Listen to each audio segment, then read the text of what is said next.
Barba Azul era uma vez um homem que possuía casas magníficas, tanto na cidade quanto no campo.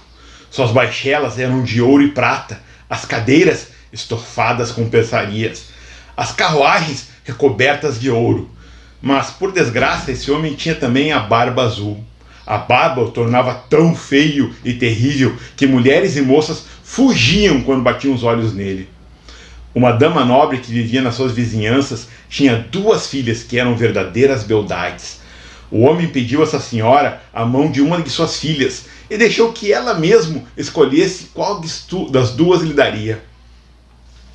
Nenhuma das moças quis aceitar a proposta e ficaram empurrando o pedido de uma para a outra, sem conseguirem se convencer de casar com um homem de barba azul. O que aumentava ainda mais aquela versão é que o homem já se casara com várias mulheres e ninguém sabia o que fora feito delas. Para criar amizade, Barba Azul levou as moças e a mãe, mais 3 ou 4 das amigas mais íntimas delas e alguns rapazes da vizinhança para uma de suas casas de campo. Lá passaram 8 dias inteiros. Foi uma sucessão de passeios, caçadas e pescarias, danças, banquetes e ceias. À noite, estavam sempre tão ocupados em pregar peças uns nos outros que nunca dormiam. Enfim, tudo correu tão bem que a irmã caçula começou a pensar que a barba daquele homem não era assim tão azul e que ele era de fato um perfeito cavalheiro. Assim que voltaram para a cidade, realizou-se o casamento. Passando um mês, Barba Azul disse à mulher que tinha de partir em viagem para cuidar de um negócio importante na província. Ficaria fora pelo menos 6 semanas. Insistiu que ela se divertisse na sua ausência. Poderia, se quisesse, convidar suas melhores amigas e levá-las para a casa de campo, que as recebesse sempre muito bem. Deu à mulher uma argola com chaves penduradas e disse: "Estas são as chaves dos grandes depósitos. Aqui estão as das baixelas de ouro e prata, que não são de uso diário. Estas são as dos meus cofres fortes, onde guardo meu ouro e minha prata. Estas são dos escrinhos, onde guardo minhas pedrarias. E aqui está a chave mestra de todos os aposentos da casa. Quanto a esta pequenina aqui, é a chave do gabinete na ponta da longa galeria do térreo. Abra tudo o que quiser, vá onde bem entender, mas proíbo-lhe terminantemente de entrar naquele quartinho, e se abrir uma fresta que seja dessa porta, nada a protegerá da minha ira." A esposa prometeu cumprir exatamente as ordens do marido. Barba Azul lhe deu um beijo de despedida, entrou na carruagem e iniciou sua viagem. As vizinhas e as amigas da jovem recém-casada não esperaram convite para ir visitá-la. Tal a impaciência delas em ver os esplendores da casa. Não haviam ousado ir lá enquanto o marido estava em casa, assustada por sua barba azul. Sem perder tempo, começaram a explorar os quartos, gabinetes, guarda-roupas, cada um mais belo e suntuoso que o outro. Depois subiram para ver os depósitos e ficaram pasmas diante do número e da beleza das tapeçarias, camas, sofás, cristaleiras, mesas de vários formatos. Havia espelhos em que a pessoa podia se ver da cabeça aos pés. Alguns espelhos tinham moldura de vidro, outros de prata ou de vermelho, mas todos eram os mais belos e os mais magníficos que já se tinha visto. As convidadas não paravam de enxergar e exagerar e invejar a felicidade da amiga. Esta, no entanto, não estava se divertindo nada em ver todo aquele luxo, pois estava ansiosíssima para abrir o gabinete do térreo. Estava tão atormentada por sua curiosidade que, sem lembrar que era grosseiro abandonar suas amigas, desceu por uma escadinha secreta e tão depressa que por 2 ou 3 vezes achou que fosse cair. Ao chegar à porta do gabinete, parou por um momento, pensando na proibição do marido e considerando que podia lhe ocorrer uma desgraça caso desobedecesse. Mas a tentação era grande demais.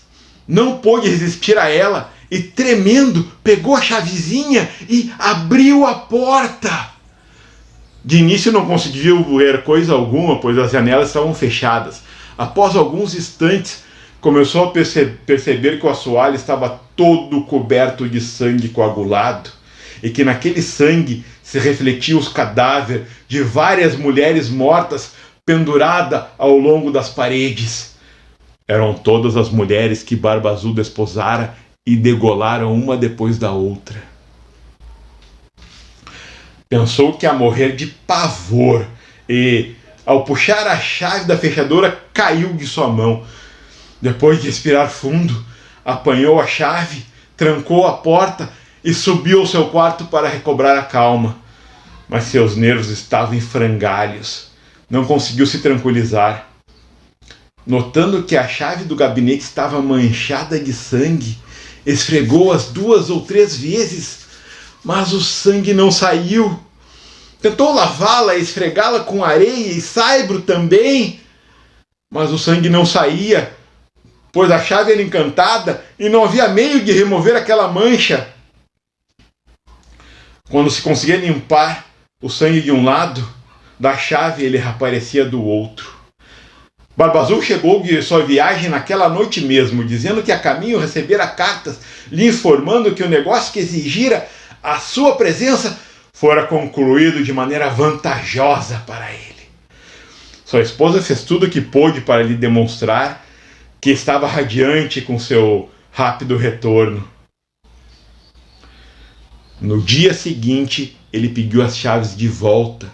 Elas as devolveu, mas com uma mão trêmula que ele adivinhou facilmente tudo o que acontecera.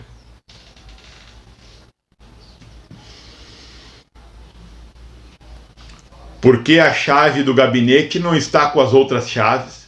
Ele perguntou. Com certeza eu a deixei lá em cima sobre a minha mesa. Não deixe de devolvê-la logo mais, disse Barba Azul. Após várias desculpas, ela teve de trazer a chave. Depois de examiná-la, Barba Azul perguntou à mulher: por que a chave está manchada de sangue? Não tenho a menor ideia, respondeu a pobre mulher, mais pálida que a morte.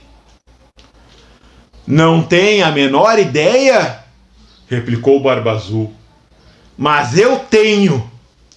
Você quis entrar no gabinete. Muito bem, senhora. Entrará nele e tomará seu lugar junto às damas que lá viu. Ela se jogou aos pés do marido, chorando e pedindo perdão, demonstrando um arrependimento verdadeiro por não ter sido obediente. Teria comovido um rochedo, bela e desesperada como estava. Mas Barba Azul tinha o coração mais duro que um rochedo. Tem de morrer, senhora, ele lhe disse, e imediatamente. Já que tenho de morrer, ela respondeu, fitando com olhos banhados de lágrimas. Dê-me só um tempinho para eu fazer as minhas preces. Dou-lhe 1/4 de hora, disse Barba Azul, mas nem 1 segundo a mais.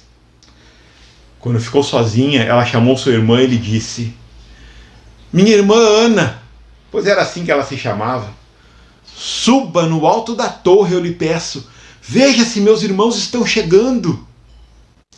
Eles me prometeram que viriam hoje.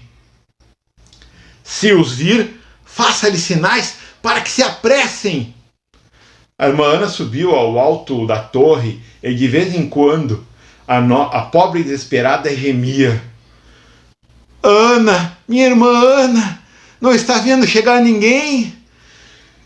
E a irmã Ana respondia: só vejo o sol coruscante e o capim verdejante.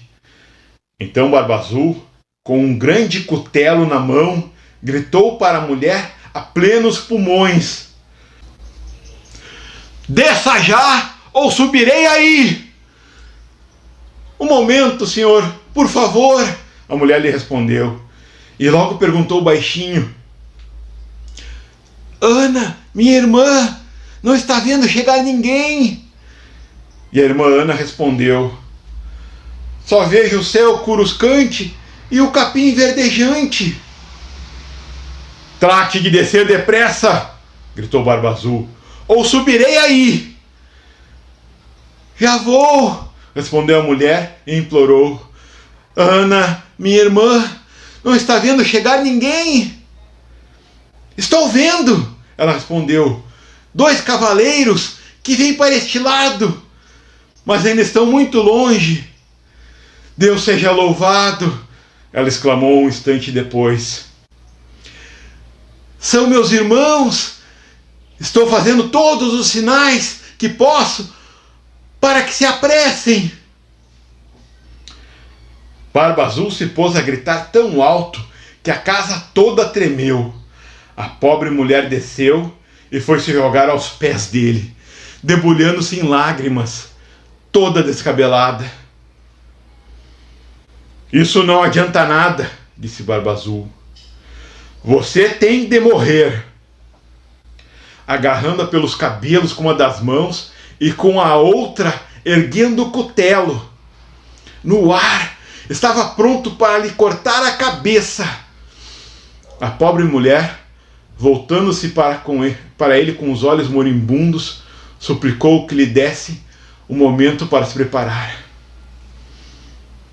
Não! Ele respondeu. Recomende a alma a Deus. E erguendo o braço, nesse instante bateram a porta com tanta força que Barba Azul ficou simplesmente paralisado. A porta foi aberta e logo viram entrar 2 cavaleiros que, empunhando espadas, correram indiretamente para o Barba Azul, reconhecendo os irmãos de sua mulher, um dragão e o outro mosqueteiro. Ele saiu correndo para salvar sua pele. Mas os 2 irmãos o perseguiram tão de perto que o agarraram antes que conseguisse chegar à escada. Atravessaram seu corpo com suas espadas e o deixaram cair morto. A pobre mulher, quase tão morta quanto o marido, nem teve forças para se levantar e abraçar os irmãos. Acontece que Barba Azul não tinha herdeiros e que, assim que sua mulher continuou na posse de todos os seus bens, ela empregou parte de sua fortuna para casar a irmã Ana com um jovem fidalgo que a amava havia muito tempo.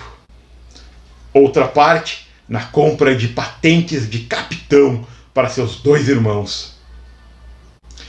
E o resto no seu próprio casamento com um homem muito direito que a fez esquecer o que sofrera com Barba Azul.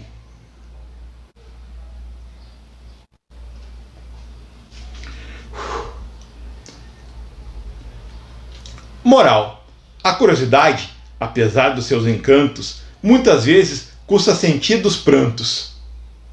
E é o que vemos todo dia acontecer. Perdoe-me as mulheres, esse é um frívolo prazer.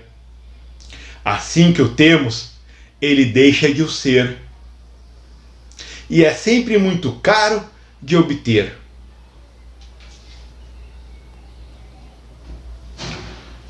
Outra moral: basta ter um pouco de bom senso e ter vivido da vida um bocado para ver logo que essa história é coisa de um tempo passado. Já não existe esposo tão terrível, nem que exija o impossível, mesmo sendo ciumento ou zangado. Junto da mulher ele sorri calado. E quer tenha a barba azul, roxa ou amarela, quem manda na casa é mesmo sempre ela.